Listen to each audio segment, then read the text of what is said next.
Muy buenas tardes para todos y bienvenidos a una nueva sesión de Estudiemos Juntos la Biblia. Hoy vamos a continuar con el Evangelio de Lucas.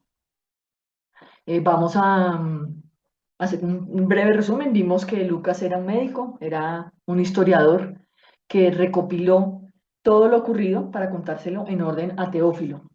Vimos cómo esos dos nacimientos importantes, el de Juan el Bautista y de Jesús, al final se unen para que Juan proclame lo que viene a ser ese Mesías, nuestro Mesías, lo que viene a ser aquí en la tierra, cómo ese aviso del nacimiento de Jesús llega a personas pobres, a los pastores que estaban en el campo pastoreando sus ovejas, cómo ellos reciben eso, van, buscan al Señor, le adoran y se dan cuenta que viene con ese propósito divino de salvar al mundo.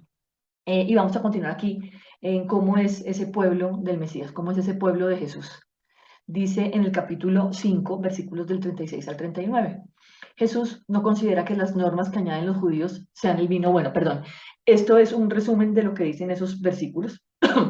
Jesús sabe que el vino viejo, el vino añejo, como lo sabemos todos, es el que es rico, es el que da un sabor distinto, el que tiene un sabor precisamente porque ha sido añejado. Esa enseñanza es la enseñanza perfecta. Le han querido, si quisieran ponerle vino nuevo a ese vino viejo, lo que van a hacer es romper los odres. ¿Qué pasa cuando hacen eso? Pues que la enseñanza se daña. Hay una enseñanza, es la enseñanza que está mostrando Jesús, la que se está haciendo realidad con su vida, que muestra exactamente lo que Él viene a hacer a esta tierra y que va de la enseñanza antigua que dejaron los profetas, de todo lo que pasó y lo que dice el Antiguo Testamento, que es la prueba de que se cumple todo en Jesús. También en el versículo, en el capítulo 6, versículos 6 al 11, se ve como en ese día de reposo que se suponía que era sagrado, que es sagrado, se podía hacer el bien. Y que muchos judíos habían incluido enseñanzas vanas, enseñanzas sobre que no se puede hacer absolutamente nada en el día de reposo, pero todos los días se puede hacer el bien. Ese nuevo Israel está formado también por no judíos, que nosotros somos ese nuevo Israel, somos ese Israel que ha sido injertado y que tenemos que hacer las cosas como el Señor quiere que las hagamos. Jesús siempre estuvo en contacto permanente con el Padre, él oraba y el Padre pone en Jesús a esos 12 que van a ser los 12 como las 12 tribus de Israel y que van a llevar el mensaje que el Señor quiere que llevemos, a excepción de, ya sabemos, de Judas Iscariote, que había sido también seleccionado entre los 12 por un motivo especial, por una razón especial que el Padre conocía. Todos los judíos y todos los paganos se acercaban a Jesús para ser sanados, para ser liberados de los espíritus que los atormentaban, para ser liberados de sus enfermedades, de sus problemas, para recibir el perdón de pecados, y Jesús a todos los sanaba. Jesús tiene y ha tenido siempre la misión de sanar nuestro corazón, de levantarnos para que lo conozcamos y para que podamos ser uno con Él y el Padre. Eso es, en últimas, lo que Jesús vino a hacer a esta tierra, a darnos ese perdón y a liberarnos de la maldad. En el capítulo 6, de los versículos 20 al 49, encontramos el Sermón de la Llanura, que tiene muchos paralelos con el Sermón del Monte. Entonces también habla de esas bienaventuranzas. eh, Primero porque los pobres son conscientes de que todo depende de Dios. Los que de verdad creen que son todopoderosos, que porque ellos dicen se hace, que se cumple lo que ellos dicen, porque ellos lo piensan y porque ellos declaran y todo ese tipo de cosas de la nueva era que hace que el ser humano esté en la mitad del mundo, en medio del mundo, que sea el que manda. Eso es falsedad y lo que vemos en el Sermón de la Llanura es que los pobres, los que piensan que son pecadores, los que se saben pecadores, los que saben que están cometiendo errores, son aquellos que el Señor se pone en su corazón y les permite entender su palabra. Las personas que por su orgullo sienten que pueden manejar las cosas, manejar al mundo, manejarse a sí mismos, esas personas pues no van a entrar en el reino de los cielos. En el reino de los cielos entran aquellos que de verdad se saben pecadores. Nosotros que sabemos que cometemos errores a diario y que cuyo mensaje, nuestro mensaje no es decirle a la gente soy perfecta, porque nunca ese ha sido lo que creemos. La imperfección mora en nosotros porque nosotros tenemos un espíritu que fue contaminado por el pecado. Y sabemos que somos malos y que estamos cada día en proceso de mejora y que el Señor es el que nos cambia. Entonces, que alguien nos diga tanto que dice que es de Dios o usted que se cree que es perfecto, no, en ningún momento. El hecho de creer en Dios no hace que nosotros seamos perfectos, hace que vayamos camino a la perfección, que seamos santificados, escogidos para Dios, pero no quiere decir que seamos perfectos. Y si alguien nos echa en cara que creamos en Dios y lo que sea, hace parte de su ignorancia y simplemente de que no sabe exactamente que el camino hacia el Señor está lleno de piedras y que nosotros podemos caer y tropezar porque somos humanos. No somos divinos, somos humanos. Tenemos la esencia del Señor en nuestras vidas y por lo tanto estamos cambiando y mejorando. Pero que no nos dejemos intranquilizar porque la gente juzga y nos habla de cómo no deberíamos ser de esa manera, pero nosotros estamos en proceso de cambio. Además habla de esas bienaventuranzas, hablan de que los que tienen hambre van a ser saciados y los que lloran reirán. Nosotros tenemos hambre y sed de justicia porque el Señor nos puso eso en nuestro corazón. Sabemos que tenemos una misión en esta tierra, que tenemos un propósito divino por el que fuimos creados y que por lo tanto todas las dificultades que podemos enfrentar, todo el llanto, toda la tristeza que podemos enfrentar a diario, Dios la va a sanar cuando estemos con Él. Dios nos va a curar, nos va a levantar y nos permite que sigamos caminando en esta tierra a pesar de todas las cosas que pasan. Y lo tercero es que nos van a aborrecer por causa del Hijo del Hombre, o sea, por causa de Jesús, por causa de predicar su palabra, por causa de hablar de lo que hemos recibido, vamos a ser criticados, juzgados, enjuiciados y nos van a aborrecer. Y esto no es una cosa nueva, nos pasa a diario. Creo que muchas veces hemos sentido como el rechazo de las personas, inclusive de las personas que amadas de la familia o lo que sea. Eso puede llegar a suceder, como inclusive le pasó a Jesús, que sus hermanos no creían en él. Entonces, no nos estresemos, no nos preocupemos. El Señor está siempre con nosotros, llevándonos de la mano y ayudándonos en cada paso de nuestra vida. No es fácil estar en esta tierra, no es fácil recibir juicios, no es fácil recibir palabras llenas, cargadas de odio de personas que amamos, pero bueno, seguimos en la lucha y el que nos levanta todos los días es Jesús. Vienen después los ayes, dice, más hay de vosotros ricos porque ya tenéis vuestro consuelo. Las personas que han recibido en esta tierra la riqueza, la fortuna, a las cuales les va muy bien, están recibiendo en esta tierra un montón de bendiciones, ya tienen su consuelo. Los que sufren en esta tierra, los que tienen hambre, los que tienen sed, los que lloran, son los que van a recibir las cosas en el cielo. Dice, hay de vosotros los que estáis saciados, porque tendréis hambre. Hay de vosotros los que ahora reís, porque lamentaréis y lloraréis. Muchas personas están muy confiadas y muy contentas porque aquí en esta tierra han recibido grandes beneficios y grandes bendiciones y piensan que eso es todo. Resulta que eso no es todo. Nosotros tenemos una vida eterna y esa vida eterna es la que tenemos que decidir cómo la queremos vivir. Si la queremos vivir en la mundanalidad, si la queremos vivir en recibiendo elogios de los demás, creyéndonos que estamos por encima de los otros, o si la queremos recibir en humildad, una vida entregada al Señor para que Él sea quien en la vida eterna nos dé la recompensa que tiene para nosotros. Hay de vosotros cuando todos los hombres hablen bien de vosotros, porque así hacían sus padres con los falsos profetas. Acordémonos que el mundo se equivoca y a lo bueno llaman malo y a lo malo llaman bueno. Entonces, todas esas alabanzas que se pueden recibir a diario de los seres humanos no son reales. Cuando tú tienes un puesto de poder, cuando tú puedes estar sobre las personas, esas personas te van a alabar, te van a halagar, se van a decir tus amigas, pero en realidad ellos están solamente buscando tener algún tipo de beneficio con eso que hacen contigo. Entonces no te dejes adular, no pienses que lo que te pasa cuando estás en una situación de poder, cuando tienes trabajo, cuando tienes muchos amigos y cuando la vida te sonríe, es la realidad, porque la realidad se ve cuando tú eres pobre, cuando ya no tienes trabajo, cuando ya no estás en un sitio de poder y de verdad recibes cosas del mundo que son reales y empiezas a darte cuenta que esas cosas y esas personas que tenías alrededor, y puede ser a veces hasta la familia, no eran reales, simplemente estaban ahí porque tú estabas triunfando y porque querían acompañarte en ese triunfo y que los ayudaras, pero después todo eso se acaba y lo único que nos queda es el verdadero amigo y nos queda Jesús dándonos la mano y ayudándonos a levantarnos cuando estamos caídos. Vemos aquí también en Lucas esa regla de oro, que es que hagamos, o sea, que hagamos a los demás lo que queremos que nos hagan a nosotros. Dice, pero a vosotros, los que oís, os digo, amad a vuestros enemigos, haced bien a los que os aborrecen, bendecid a los que os maldicen y orad por los que os calumnian.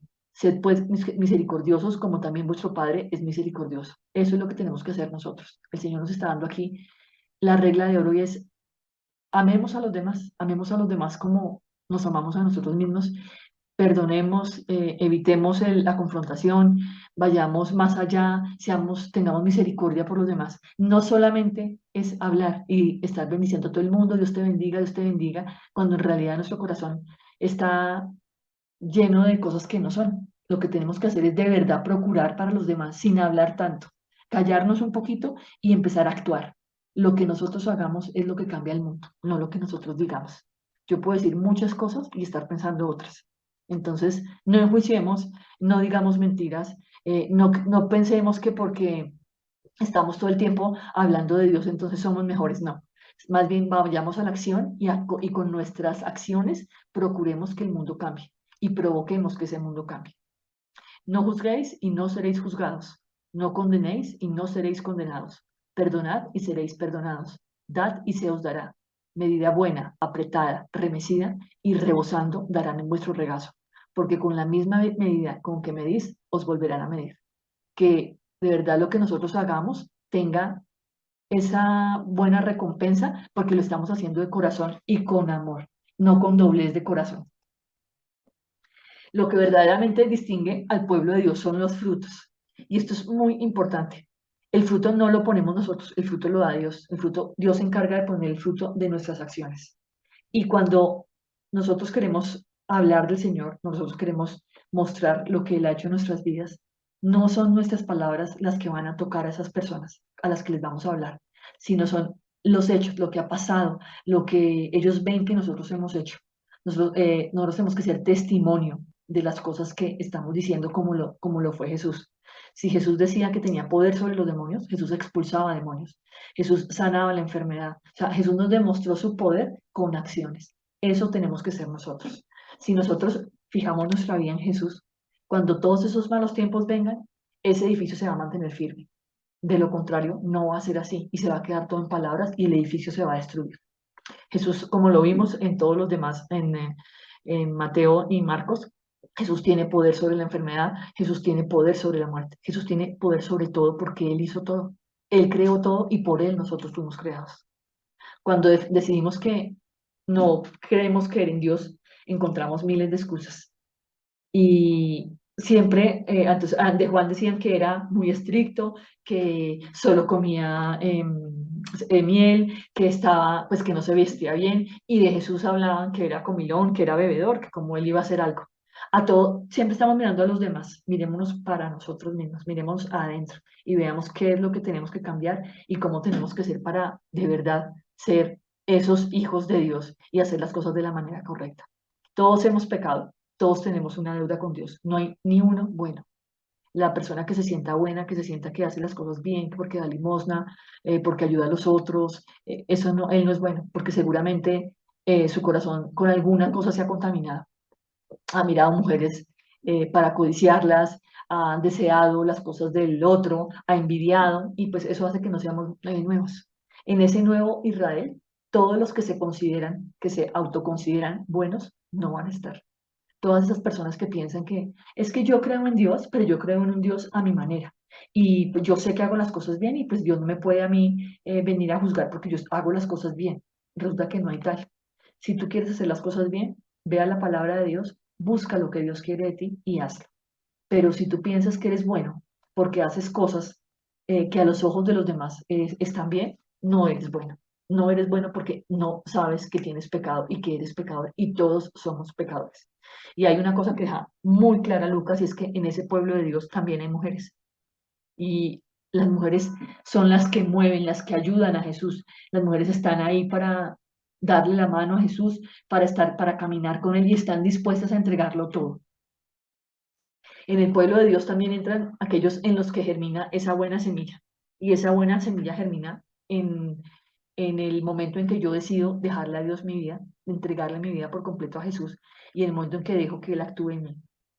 También sabemos que Jesús tiene poder sobre la naturaleza, que también dominan los demonios. El Señor todo lo que habla lo demuestra con hechos.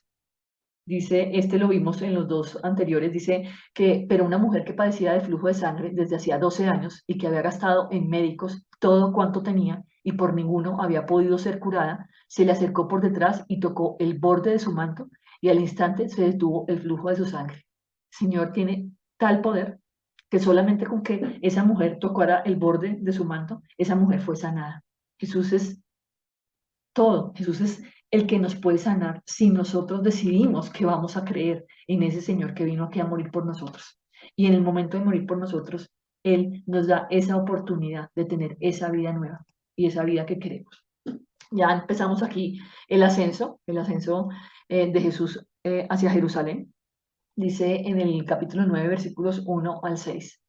Habiendo reunido a sus 12 discípulos, les dio poder y autoridad sobre todos los demonios y para sanar enfermedades, y los envió a predicar el reino de Dios y a sanar a los enfermos. Y les dijo, no toméis nada para el camino, ni bordón, ni alforja, ni pan, ni dinero, ni llevéis 2 túnicas. Y en cualquier casa donde entréis, quedad allí y de allí salid. Y donde quiera que no os recibieren, salid de aquella ciudad y sacudid el polvo de vuestros pies en testimonio contra ellos. Y saliendo pasaban por todas las aldeas anunciando el Evangelio y sanando por todas partes. El Señor a nosotros que somos sus hijos nos da el poder de hacer cosas por los demás, de mostrar con nuestras acciones que estamos, que lo amamos y que estamos en Él.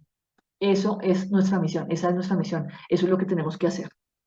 Él les dijo, dadles vosotros de comer. Y dijeron ellos, no tenemos más que 5 panes y 2 pescados, a no ser que vayamos nosotros a comprar alimentos para toda esta multitud. Y eran como 5000 hombres. Entonces dijo a sus discípulos, hacedlos sentar en grupos de 50 en 50. Así lo hicieron, haciéndoles sentar a todos. Y tomando los 5 panes y los 2 pescados, levantando los ojos al cielo, los bendijo y los partió, y dio a sus discípulos para que los pusiesen delante de la gente, y comieron todos, se saciaron y recogieron lo que les sobró, 12 cestas de pedazos. Jesús está ahí haciendo los milagros, está mostrando que su poder, con su poder, es capaz de saciar el hambre de 5000 personas y hacer que sobre pan, a pesar de que no tenían mucho. Entonces, el Señor está en nuestras vidas para saciarnos. ¿Qué tenemos que hacer? Permitirle que entre en nuestro corazón. Se nos muestra una revelación de quién es Jesús y quiénes son sus discípulos, y Él deja claro aquí lo que es Él y lo que tenemos que ser nosotros. Dice en el capítulo 9, versículos 18 al 22. Aconteció que mientras Jesús oraba aparte, estaban con Él los discípulos y les preguntó, diciendo, ¿quién dice la gente que soy yo? Ellos respondieron, unos Juan el Bautista, otros Elías y otros que algún profeta de los antiguos ha resucitado. Él les dijo, ¿y vosotros quién decís que sois? Entonces, respondiendo Pedro, dijo, el Cristo de Dios. Pero él les mandó que a nadie dijesen esto, encargándoselo rigurosamente y diciendo, es necesario que el Hijo del Hombre padezca muchas cosas y sea desechado por los ancianos, por los principales sacerdotes y por los escribas, y que sea muerto y resucite al tercer día. Aquí Jesús les está mostrando que Él sí es el Hijo de Dios, que Él está en esta tierra para cumplir ese papel, el Mesías que estaba profetizado desde el inicio de los tiempos. Desde Génesis ya sabíamos que iba a llegar ese Mesías que iba a pisar la cabeza de la serpiente. Ya estaba profetizado y es Él quien ha venido a esta tierra. Y decía a todos, si alguno quiere venir en pos de mí, niéguese a sí mismo, tome su cruz cada día y sígame, porque todo el que quiera salvar su vida la perderá, y todo el que pierda su vida por causa de mí, éste la salvará. Pues, ¿qué aprovecha el hombre si gana todo el mundo, se destruye o se pierde a sí mismo? Porque el que se avergonzara de mí y de mis palabras, de éste se avergonzará el Hijo del Hombre cuando venga en su gloria y en la del Padre y de los santos ángeles. Pero os digo en verdad que hay algunos de los que están aquí que no gustarán la muerte hasta que vean el reino de Dios. El Señor está dejando claro que Él tiene esa necesidad por amar, por el amor que nos tiene, de que nosotros nos volvamos hacia Él y que hagamos lo que Él quiere que hagamos. Y aquí hay una cosa muy importante, y es que Él les dice a sus discípulos que hay unos que no van a gustar la muerte hasta que vean el reino de Dios. Entonces se imaginaron que el Señor iba a volver, que Jesús iba a volver, porque en ese momento, en esa generación en la que estaba Pedro, en la que estaba Juan. Y resulta que lo que pasa ahí es que está inmediatamente después como el Señor se les muestra a Pedro, a Jacobo y a Juan, se les muestra en su gloria y ellos ven ese reino de Dios, lo pueden ver directamente y se dan cuenta que el Señor ha venido y que el reino de Dios ha venido. Ellos lo pueden ver. Entonces, esto, muchos han dicho que es que no se cumplió la profecía porque el Señor dijo que no iban a morir hasta que viera el reino de Dios, que esa generación no iba a pasar y resulta que no hay tal. Nos toca leer bien la Biblia y leerla o sea, como viene para que nosotros entendamos qué es lo que estaba diciendo Jesús.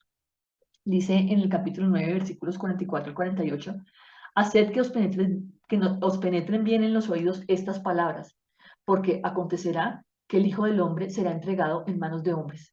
Mas ellos no entendían estas palabras, pues les estaban veladas para que no las entendiesen, y temían preguntarle sobre estas palabras. Entonces entraron en discusión sobre quién de ellos sería el mayor, y Jesús, percibiendo los pensamientos de sus corazones, tomó a un niño y lo puso junto a sí y le dijo, cualquiera que reciba a este niño en mi nombre, a mí me recibe. Y cualquiera que me recibe a mí, recibe al que me envió.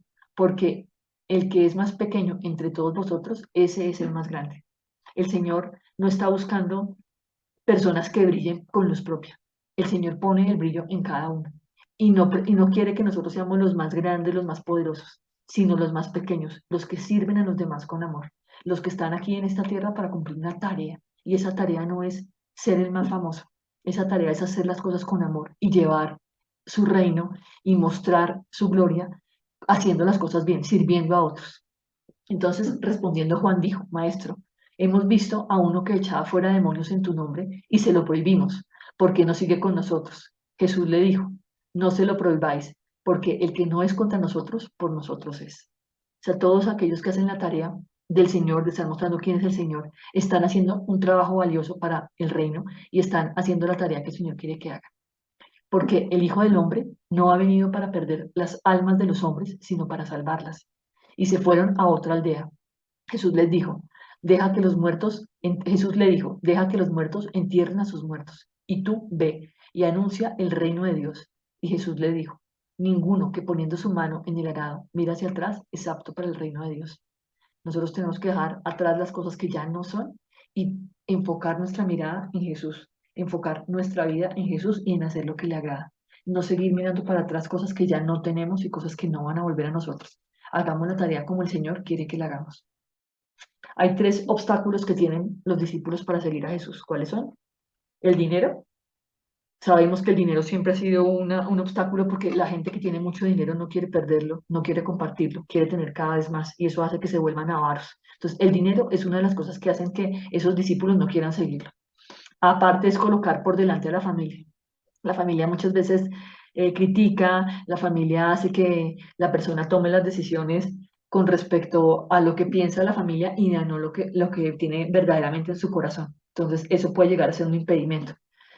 Por eso le decía este hombre al Señor que esperara que enterrara a su padre. Claro, él quería esperar que su padre viviera, que se muriera para que él pudiera hacer la tarea. No, el Señor decía, es ya y ahora. Y los deberes sociales y el pasado. Yo tengo que cumplir con ciertos deberes que me ha impuesto, ciertos ritos que me ha dicho la iglesia que están bien. Y tengo un pasado que yo quiero seguir en él y resulta que ya el pasado pasó.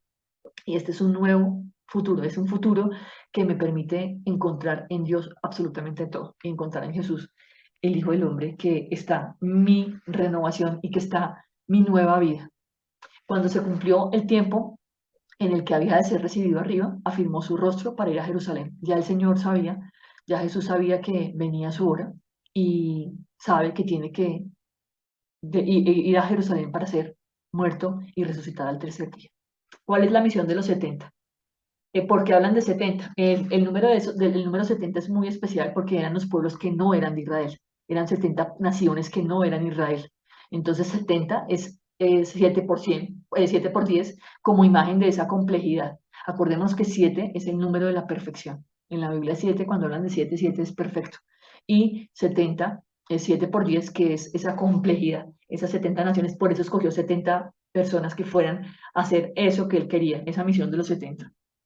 Eh, Jesús sabe que esa predicación va a tener impacto y y sabe que está haciendo, que ese impacto está actuando sobre esas huestes del demonio que está acabando con él. Y por eso les concede el poder a esos 70 y pues obviamente a sus 12 para que hagan cosas maravillosas. Al final, en el capítulo 10 del 21-24, él se despide de Galilea, feliz porque ha cumplido su misión, porque ha traído más personas al reino y porque sabe que está haciendo las cosas como el Padre quería que las hiciera. Ahora vamos a ver los peligros para los discípulos. El primero es la falsa enseñanza. Sabemos que hay personas que van a querer tergiversar lo que dice la palabra, decir cosas que no son.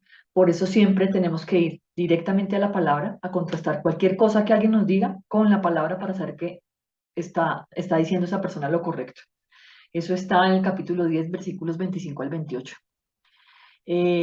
Lo segundo es no darse cuenta de qué es lo importante. Lo importante no es las riquezas en esta tierra, lo importante no son obtener placeres del mundo, sino hacer la tarea que el Señor ha puesto. Está en los versículos 38 al 42 del capítulo 10. Pensar que alguien no es el propio, que no es el propio Dios nos va a dar algo. Cualquier cosa que nosotros recibimos en esa tierra viene del Señor, viene de Dios. Dios es el que se encarga de darnos lo que nos da. Lo que recibimos siempre viene de Dios.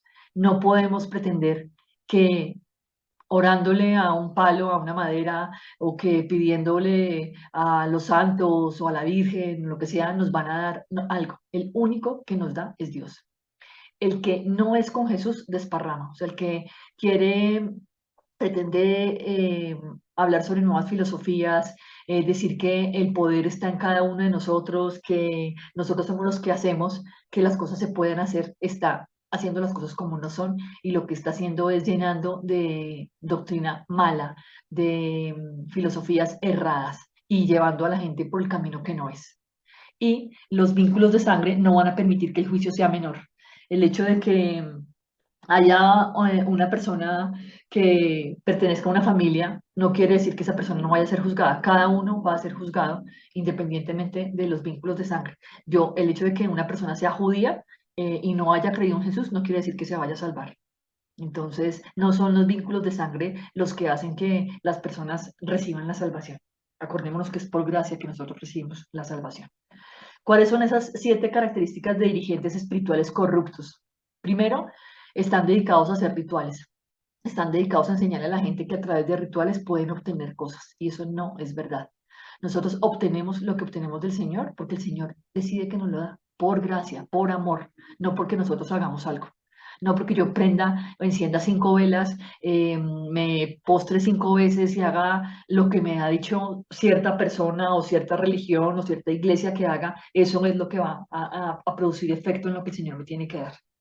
Además, la ausencia de misericordia hacia los necesitados, de la justicia y del amor de Dios.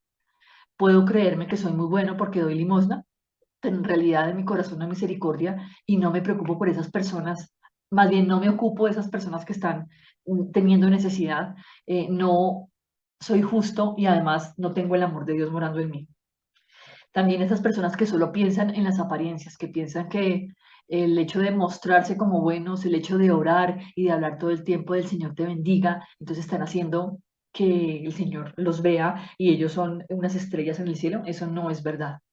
Además tienen una enseñanza venenosa porque en su enseñanza incluyen cosas que no están en la palabra y que el Señor no les ha dicho que incluyan. Se inventan cargas espirituales, entonces quieren llenar a las personas de, si el Señor ya nos perdonó, nosotros somos limpios y hemos sido perdonados, pero ellos quieren seguir llenando a la gente de unas cargas que no son y que lo único que hacen es dejar ver que ellos son esos dirigentes corruptos y que están haciendo las cosas como no deben hacerlas. Además, persiguen a los profetas, no les gustan que les digan la verdad, quieren que les digan siempre que vienen cosas muy buenas cuando en realidad el Señor les está mostrando a los profetas verdaderos que vienen cosas terribles si nosotros no somos obedientes y no le hacemos caso. Y además con su actitud hacen que la gente no entre en el reino, porque le ponen a la gente tantas trabas y muestran la verdad de una manera que no es verdad. O sea, son tan mentirosos que hacen que la gente no quiera saber nada de Cristo, nada de los cristianos, que la gente no quiera ni siquiera acercarse un poquito al Señor para conocerle. ¿Cuáles son los peligros para los discípulos de Jesús, pues la falsa espiritualidad, eso está en el capítulo 12, no conocer el verdadero valor del dinero, no ver la realidad del tiempo, no saber que estamos en el tiempo en que tenemos que tomar la decisión y negar que esa salvación es por gracia, pensar que porque nosotros merecemos algo, el Señor nos va a salvar. Nosotros no merecemos nada, somos pecadores, hemos caído, hemos hecho lo que les agrada al Señor, todo el tiempo actuamos en pecado, pero el Señor nos ama y por su gracia nos salva, no, no es por nada más. Y además nos habla el capítulo 13 de que es tiempo de cambiar. Está eso en el versículo 1 al 30. Es tiempo de hacer un cambio y el cambio es aceptar a ese Señor, el creador del cielo y de la tierra, y que ese cambio se haga en nuestros corazones y que nosotros de verdad seamos testimonios de lo que Él ha hecho en nuestra vida. Voy a leer el capítulo 13 de los versículos 31 al 35 y dice así. Aquel mismo día llegaron unos fariseos diciéndole, sal y vete de aquí, porque Herodes te quiere matar. Y él les dijo, id y decid a aquella zorra, he aquí, echo fuera demonios y hago curaciones hoy y mañana, y al tercer día termino mi obra. Sin embargo, es necesario que hoy y mañana y pasado mañana siga mi camino, porque no es posible que un profeta muera fuera de Jerusalén. Jerusalén, Jerusalén, que matas a los profetas y apedreas a los que te son enviados. ¿Cuántas veces quise juntar a tus hijos como la gallina a sus polluelos debajo de sus alas y no quisiste? He aquí, vuestra casa os es dejada desierta y os digo que no me veréis hasta que llegue el tiempo en que digáis, bendito el que viene en el nombre del Señor. El Señor está dejando claro que Él tiene que morir en Jerusalén y está dejando claro que ama tanto a Jerusalén que trató de cambiar, trató de mostrarles que la obra que él venía a hacer, pero no lo aceptaron. Y él va a ser muerto en Jerusalén y él va a dejar esa casa desierta, pero volverá algún día y todos vamos a decir bendito el que viene en el nombre del Señor. Qué pesar que cuando él vino en ese momento, Jerusalén no lo aceptó, que todas las personas no se rindieron ante ese amor que tenía él, ante todas sus acciones, ante todas sus obras, ante todas sus demostraciones de poder. Nadie, no se rindieron todos. Muchos tenían el corazón endurecido y no quisieron hacerlo y perdieron la oportunidad. Vemos acá a través de las parábolas que la salvación es por gracia. O sea, el Señor deja claro, Jesús viene a esta tierra a dejar claro que nadie se salva porque es bueno, nadie se salva por sus méritos, porque todos hemos pecado y estamos condenados.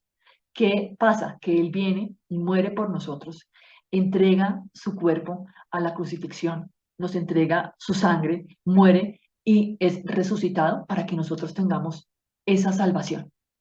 Entonces está ahí la parábola de la gran cena, la parábola de la oveja perdida, la parábola de la moneda perdida, la parábola del hijo pródigo, que debería llamarse más bien del buen padre, que tiene dos actos, que ya la hemos visto antes, y que nos permite saber que tenemos que tomar una decisión.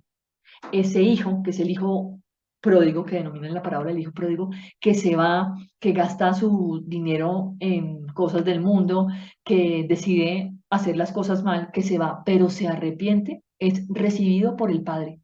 Y es recibido con ese amor del Padre, que es un amor incalculable, que lo perdonó y lo vuelve a abrazar y lo recibe como ese hijo que es hijo. En cambio, ese hijo que todo el tiempo estuvo con el Padre, siente envidia, siente celos y se siente que es muy bueno con respecto a su hermano. Y resulta que no hay tal. Aquel que se sienta bueno, aquel que se sienta perfecto, que piense que porque conoce al Señor, conoce del Señor, que porque sabe cosas, porque ha leído la Biblia, es mejor que otro, está equivocado. Porque es un pecador. Yo soy una pecadora. Todos aquí somos pecadores. Todo el tiempo cometemos errores. ¿Quién nos salva? Jesús por su gracia y por su amor. Dios nos hace uno con Él porque decide que nos ama y que nosotros somos su creación y somos sus hijos y lo aceptamos, aceptamos que Él murió, aceptamos ese sacrificio maravilloso que ningún ser humano haría por otro, solamente Jesús. Venir a morir por una cantidad de personas malas, eso solamente lo hace Jesús. Entonces nos pide aquí en la parábola del mayordomo infiel que actuemos con rapidez y sagacidad, pero no para ser malos, como lo es el mayordomo infiel, que decide cambiar las cuentas de su amo porque sabe que va a ser despedido. No, que actuemos, que tomemos esa decisión de aceptar al Señor en nuestras vidas para que el Señor haga ese cambio en nosotros y nosotros no nos perdamos. Aquellos que tienen la decisión y que la toman y que siguen el camino del Señor son los que se van a salvar. De lo contrario, no va a pasar eso. También está la parábola del rico y Lázaro, bueno, la historia del rico y Lázaro, que muestra cómo muchos que aquí en esta tierra son ricos y se creen ricos, no tienen ninguna misericordia por los demás, en la vida eterna van a sufrir, van a padecer cosas inimaginables. Entonces es importante que tomemos esa decisión. ¿Cuáles son los peligros que debemos evitar como discípulos de Jesús? No saber perdonar, todos los escándalos, la falta de fe, la ingratitud. El reino ya ha llegado y está entre nosotros, tomemos la decisión de creer.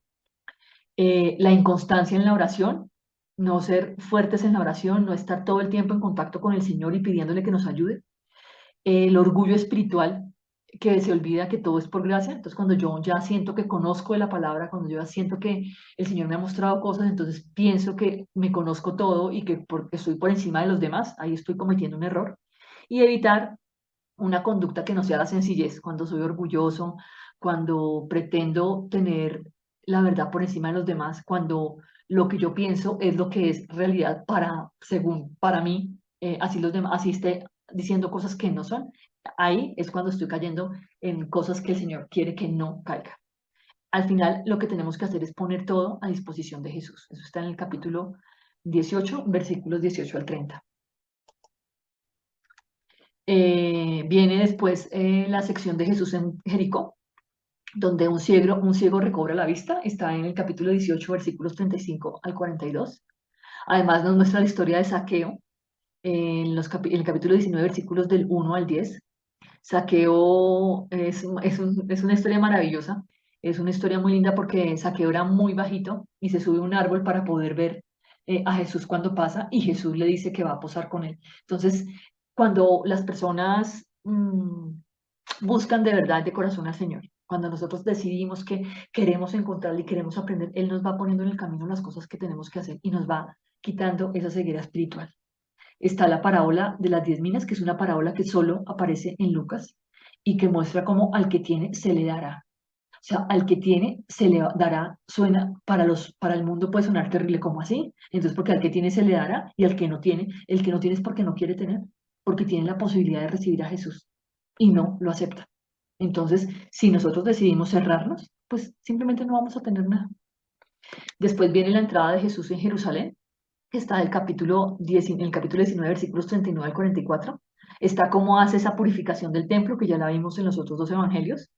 Está Jesús enseñando en el templo. Su misión fue venir a enseñarnos acá.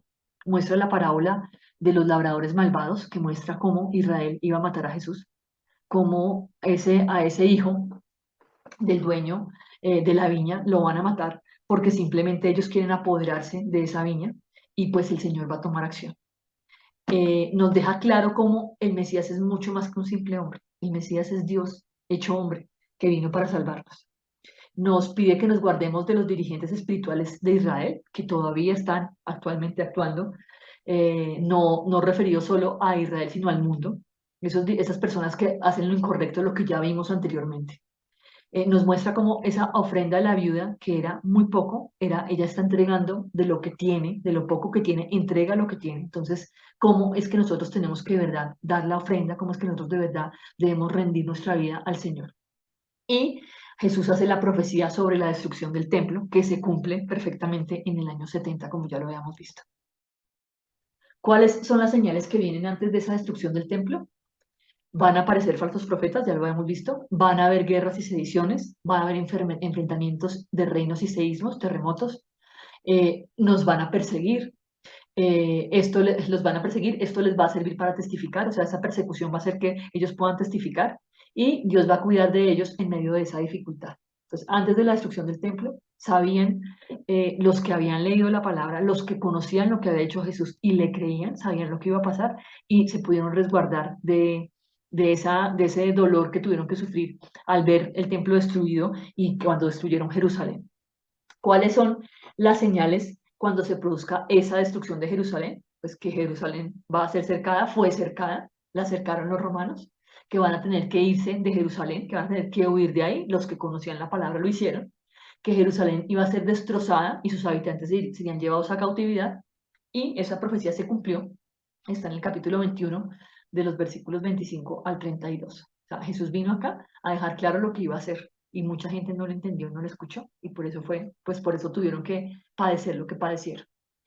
Nos habla del nuevo pacto, del arresto y del juicio. Eso está en los capítulos, en el capítulo 22 y capítulo 23. Entonces habla de ese complot que se hizo para poder arrestar a Jesús. También nos muestra la última cena. Es clarísimo, Éxodo y Hebreos explica que sin derramamiento de sangre no hay remisión de pecados. Ese nuevo pacto que hace Jesús con nosotros implica una remisión de esos pecados, implica que nuestros pecados son perdonados porque el Mesías derrama en la cruz su sangre. Y eso eso le permite que nos limpie, que nos lave y que nos sane. Jesús señala quién es el traidor, él deja claro que es Judas Iscariote. Hace un recuento de cómo deben ser esos discípulos, cómo le dice a Pedro que él lo va a preservar a pesar de que él va a pecar, él lo va a preservar. ¿Cuál es la causa de la condena? Además que en esa época los judíos no podían condenar a muerte porque el derecho era solamente de los romanos. Ellos no podían decidir a quién moría y quién no, pero habían decidido que a Jesús por cualquier medio lo iban a crucificar, y así fue. Jesús es enviado y condenado por Pilato. Después Jesús advierte que Jerusalén va a ser destruida, y Jesús perdona a los que le crucifican y arroja luz sobre aquellos que estaban cerca. O sea, les muestra quién es Él todavía en la cruz. Él está mostrando cuál es su obra y a qué vino. En la última parte ya es la resurrección y el ascenso. Entonces las mujeres van a la tumba, ven a dos varones y van y se lo cuentan a los apóstoles, pero ellos no les creen. Pedro va a la tumba, Jesús ya se le aparece a los discípulos en el camino de Maús, se le aparece a Pedro, después se aparece a los 11 y come con ellos, y al final dice que van a recibir el poder de lo alto y serán testigos en toda la tierra. Dice en el capítulo 24, versículos 50 al 53. Y los sacó fuera de Betania y alzando sus manos los bendijo, y aconteció que bendiciéndolos se separó de ellos y fue llevado arriba al cielo. Ellos, después de haberle adorado, volvieron a Jerusalén con gran gozo y estaban siempre en el templo alabando y bendiciendo a Dios. Ya sabían que era una realidad, que el Señor que había resucitado, que el Señor estaba haciendo su obra y que ellos eran llamados a hacer la obra del Señor en la tierra. ¿Cuál es ese mensaje que nos deja el Evangelio de Lucas?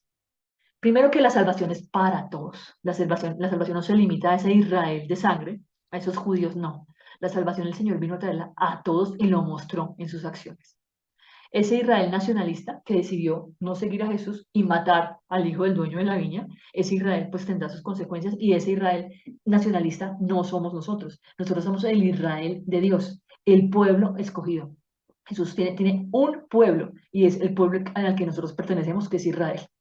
Nos deja claro que la salvación es por gracia, como hemos sido reiterativos durante todo este estudio de la Biblia, que el Mesías, ese Mesías que venía, no era el Mesías que venía a acabar con los romanos por medio de una guerra, a dejarlos vencidos, no, era ese siervo que venía a servir y a morir por nosotros.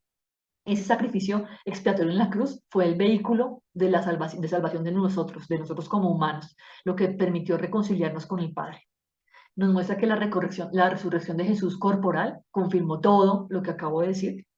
Además, nos muestra que los seguidores de Jesús somos el verdadero Israel, que ese buen samaritano se manifiesta hacia los pobres, hacia los necesitados, hacia las mujeres y los extranjeros, que el servicio de los discípulos de Jesús significa realmente ganar la vida, que cuando yo decido servir a los demás, lo que estoy haciendo no es haciéndoles un favor a ellos, sino ganando mi vida, haciendo lo que el Señor quería y lo que el Señor vino a hacer a esta tierra.